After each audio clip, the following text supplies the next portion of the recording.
Hi hello welcome to మనం TV. నేను మీ సిరి. ఈరోజు మనతో పాటు తెలంగాణ బ్రాహ్మణ సేవ అధ్యక్షులు మైనంపాటి కృష్ణ శర్మ గారు అయితే ఉన్నారు.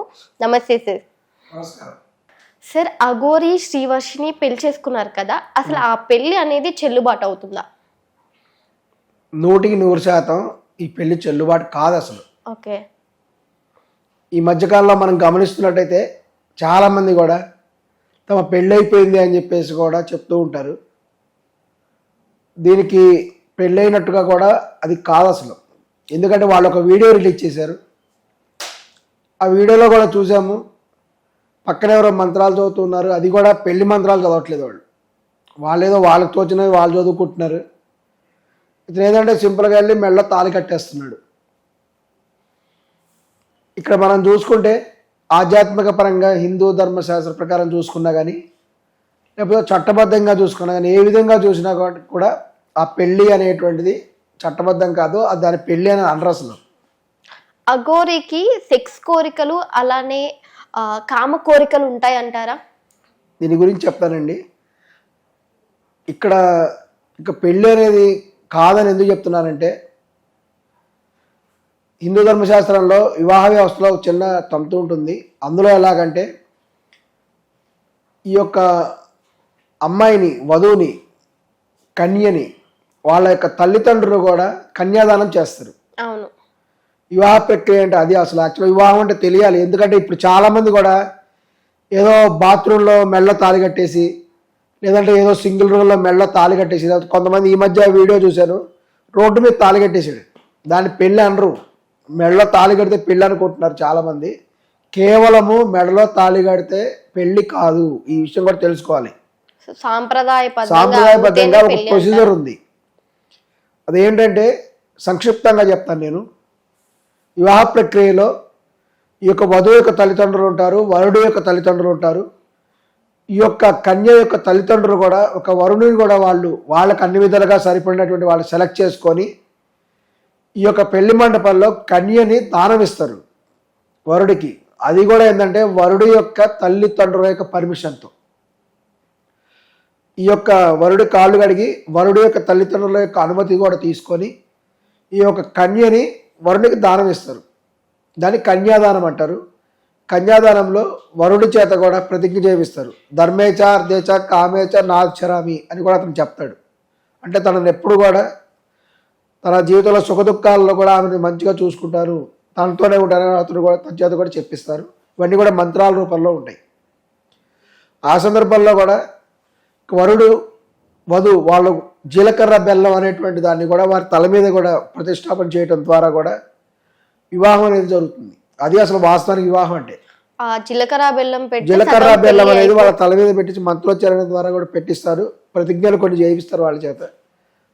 ఆ తర్వాత మెడలో తాళి అనేది కట్టిస్తారు. మెడలో తాళి 3 ముళ్ళు వేయటం ద్వారా వివాహ ప్రక్రియ అటువంటి కూడా జరుగుతుంది. ఆ సమయంలో కూడా అగ్ని ప్రదక్షిణ కూడా చేపిస్తారు. ఇదంతా జరిగితే వివాహం. అంతేగాని ఈ మధ్య కొంతమంది మెడలో తాళి కట్టేసి పెళ్ళి అయిపోయిందంటే దాన్ని పెళ్ళి అని రండి. ఇంత ప్రక్రియ ఉంది, అప్పుడే ఆ పెళ్లి చెల్లుతుంది. మొన్న చూశాను, రోడ్డు మీద తాళి కట్టేస్తున్నాడు ఒకతను. ఆ వీడియో చూపించేసి అక్కడ ఎవరు లేరు, ఇద్దరే ఉన్నారు, అమ్మాయి అబ్బాయి ఉన్నారు, మెడలో తాళి కడుతున్నాడు. వివాహం అయిపోయింది. వాళ్ళు అనుకుంటే సరిపోదు, దీనికి చట్టబద్ధత ఉండదు. అది విషయం గుర్తుపెట్టుకోవాల్సిన విషయం. ఇది ప్రస్తుతం యువతరానికి అందరికి కూడా తెలియాల్సిన అవసరం ఉంది కాబట్టి చెప్తున్నాం. ఇంకా వీళ్ళ విషయానికి వస్తే, మన దేశంలో ప్రస్తుతం కొన్ని చట్టాలు ఉన్నాయి. ఈ చట్ట ప్రకారం కూడా వీళ్ళిద్దరి వివాహం అసలు చెల్లదు. ఎందుకంటే స్వలింగ సంపర్కుల మధ్య వివాహం అని దానికి మన దేశంలో చట్టబద్ధత లేదు. కొన్ని దేశాల్లో ఉంది, కెనడా, ఇంకా కొన్ని దేశాలు ఉన్నాయి, అక్కడ చట్టబద్ధత ఉంది. భారతదేశంలో కూడా ఒక మగవాడు ఇంకో మగవాడిని పెళ్లి చేసుకుంటారు, ఒక ఆడమనిషి ఇంకో ఆడమనిషిని పెళ్లి చేసుకుంటారు. అంటే ఆ వివాహానికి చట్టబద్ధత లేదు. కొంతకాలం క్రితం దీనికి కూడా నేరంగా కూడా భావించేసేవాళ్ళు, అరెస్ట్ కూడా చేసేవాళ్ళు. కానీ ప్రస్తుతం ఏంటంటే నేరంగా భావించట్లేదు. ఎందుకంటే సుప్రీంకోర్టు ఒక తీర్పు ఇచ్చింది. ఆ తీర్పు ప్రకారం కూడా సెక్షన్ 377 ప్రకారం కూడా ఈ యొక్క నేరం పూర్తమైనటువంటిది కాదు అని చెప్పడం జరిగింది. కానీ చట్టబద్ధత అయితే లేదు ఇప్పటికి కూడా. సో ఇక్కడ వీళ్ళ విషయం కన్నా తీసుకుంటే, అఘోరి అనేటువంటి ఆమె ఒక ఫిమేల్, వర్షిణి అనేటువంటి ఆమె కూడా ఫిమేల్. ఇద్దరు ఫిమేల్సే కాబట్టి అందులో కూడా స్పష్టంగా కనబడుతున్నది. ఆమె శారీ కూడా కట్టుకుంది. అసలు నిజానికి అఘోరి అనేటువంటి వారికి ఒంటి మీద బట్టలు ఉండవు, వాళ్ళు పూర్తిగా నగ్నంగా ఉంటారు. వాళ్ళంతా కూడా ఈ యొక్క విభూతి పూసుకొని రుద్రాక్ష మాలలు చేసుకొని ఆ విధమైన రూపంలో వాళ్ళు ఉంటారు. మరి పెళ్లి సందర్భంగా ఆమె చీర ఎందుకు కట్టిందో కూడా అర్థం కావట్లేదు. అఘోరి కూడా దారి తప్పింది అనేటువంటి విషయం కూడా ఈ విషయంలో స్పష్టమవుతున్నది. ఈ విధంగా వాళ్ళిద్దరు కూడా ఒక వీడియో రిలీజ్ చేసి ఈ యొక్క తాళిమెల్లో కట్టినట్టుగా చూపించేసి పెళ్ళయింది అని మభ్యపెట్టడం అనేది నిజంగా దురదృష్టకరమైన సంఘటన. దీనికి చట్టపరంగా వీళ్ళకి అర్హత లేదని చెప్తున్నారు. మరొక ఆప్షన్ ఏంటంటే రిజిస్ట్రేషన్ ఆఫీస్కి పోయి పెళ్లి చేసుకోమనంటే అప్పుడు మీ వివాహాన్ని మేము అంగీకరిస్తామని కూడా తెలియజేస్తున్నాం. హిందూ మతంలో మేము ఎవరవి కూడా అటువంటి పెళ్లికి చట్టబద్ధత ఉందని కూడా మేము అనుకోవట్లేదు, దాన్ని పెళ్ళి అని అనట్లేదు.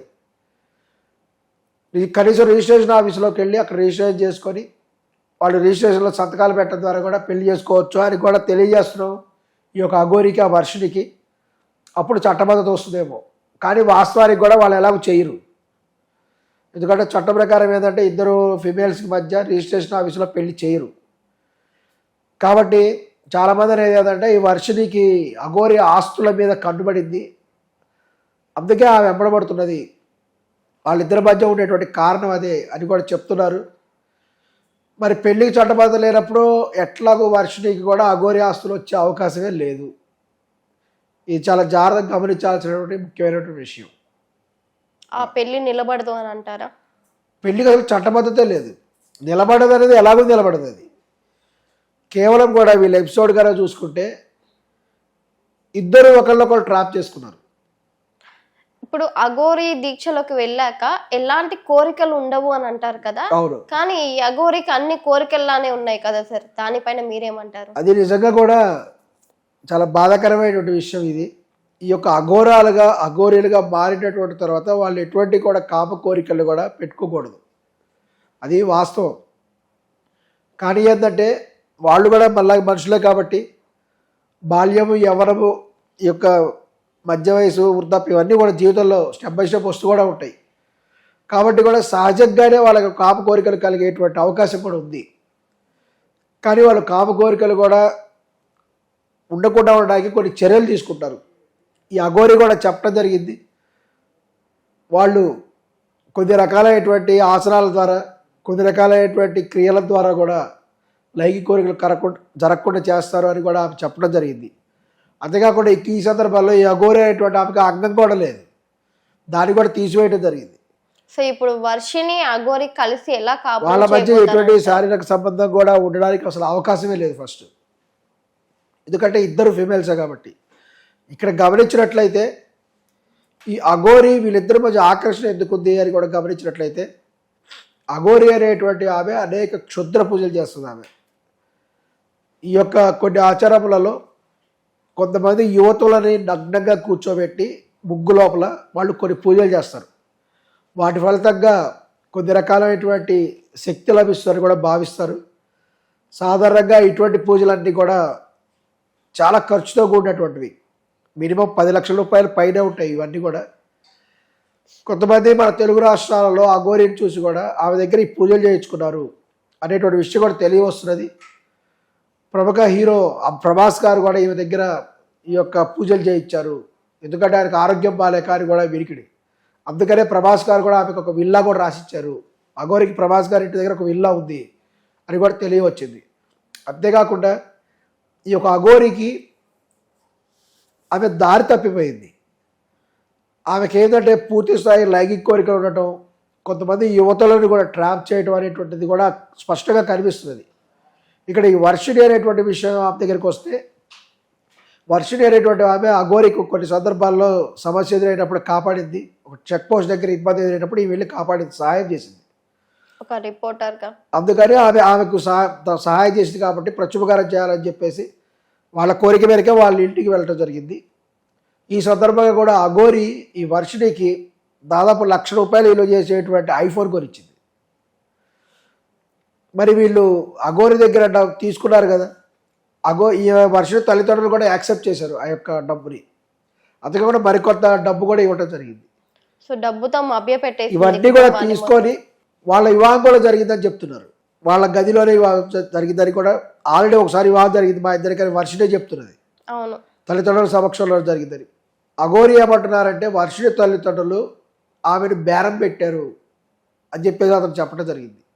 వాళ్ళు కొంత డబ్బును కూడా డిమాండ్ చేయడం జరిగింది. డబ్బు కోసం వర్షిని నిజంగా ఇది సిగ్గుపడాల్సినటువంటి విషయం.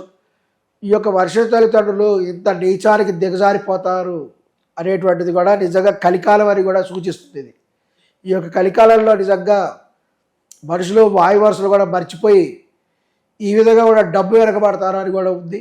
నిజంగా వీళ్ళని చూస్తే కూడా అది నిజమని కూడా అనిపిస్తుంది.